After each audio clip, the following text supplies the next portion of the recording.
ఆధారాలతో వెళ్ళినాయట, వేల కోట్లు కొట్టేశారు, ఇంకా అరెస్టే మిగిలింది అని చెప్పి మాట్లాడే పరిస్థితి.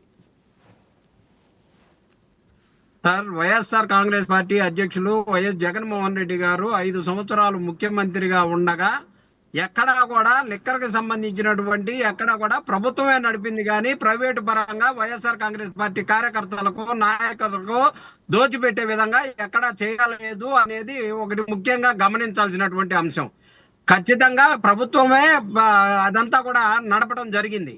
అలాగే ఆ 5 సంవత్సరాల్లో మరి అక్కడ ముఖ్యమంత్రిని ఢిల్లీలో ఉన్నటువంటి కేజ్రీవాల్ ముఖ్యమంత్రిగా ఉన్నప్పుడే అరెస్ట్ చేశారే, మరి ఎందుకని వైఎస్ఆర్ కాంగ్రెస్ పార్టీ అధినేత వైఎస్ జగన్మోహన్ రెడ్డి గారిని అప్పుడు ఎందుకు అరెస్ట్ చేయలేదు? నిజంగానే వైఎస్ఆర్ కాంగ్రెస్ పార్టీ అధ్యక్షుడు జగన్మోహన్ రెడ్డి గారికి ఇందులో భాగస్వామ్యం ఉన్నట్టయితే మరి ఆ రోజే అరెస్ట్ చేసి ఉండాలి కదా, ఎందుకు అరెస్ట్ చేయలేదు?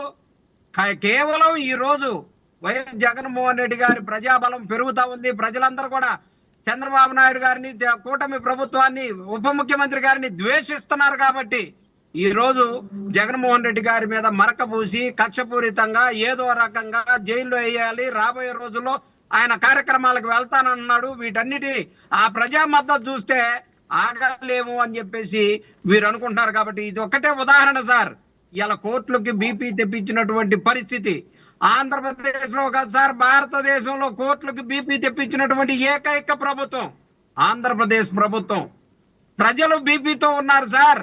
ప్రజలకు ఇచ్చినటువంటి హామీలను నెరవేర్చకపోయేసరికి ప్రజలు బీపీతో ఉన్నారు. వైఎస్ఆర్ కాంగ్రెస్ పార్టీకి సంబంధించినటువంటి కార్యకర్తలను, నాయకులని అరెస్ట్ చేస్తా ఉన్నారు, వారు బీపీలతో ఉన్నారు. చివరికి కోర్టులు కూడా ప్రజలకి సేవ చేసేటటువంటి, న్యాయం చెప్పేటటువంటి కోర్టులు కూడా ఈ ప్రభుత్వం చేసేటటువంటి విధానాలను చూసి వారికి కూడా బీపీ వస్తా ఉందంటే వీరు ఏ రకమైనటువంటి కేసులు పెడతా ఉన్నారు, ఏ రకమైనటువంటి కేసులు పెట్టబోతున్నారు ఏంటనేది మనం సింపుల్ గా అర్థం చేసుకోవచ్చు. ఇందులో పెద్ద లోతైన చర్చ చేయాల్సిన అవసరం లేదు సార్. కక్షపూరితంగా 2012లోనే జగన్మోహన్ రెడ్డి గారిని అరెస్ట్ చేసి 16 నెలల పాటు జైల్లో పెట్టినటువంటి చరిత్ర, ఆ రోజు ఎవరి కాళ్ళు పట్టుకొని ఎవరు జైల్లో వేయించారో ఆంధ్రప్రదేశ్ ప్రజలందరికీ తెలుసు. అందుకనే ప్రజలు బుద్ధి చెప్పి వైఎస్ జగన్మోహన్ రెడ్డి గారు ముఖ్యమంత్రి కావాలని చెప్పేసి 5 సంవత్సరాల అవకాశం ఇస్తే 2,71 కోట్ల రూపాయలు, 70,000 కోట్ల రూపాయలు ప్రజలకి డిపిటి ద్వారా ఎక్కడ అవినీతి లేకుండా అందించినటువంటి గొప్ప నేత.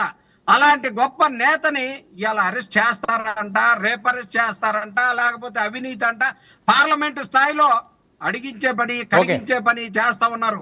ప్రజలు మిమ్మల్ని అడిగి కడగటానికి సిద్ధంగా ఉన్నారని గమనించి ఈ రోజు మీరు పార్లమెంట్ లో లేపారు.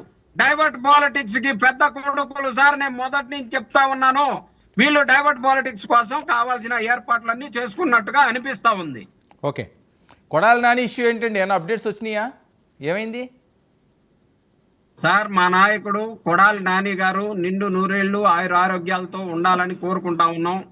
సరే, చిన్నవాళ్ళ నుంచి పెద్ద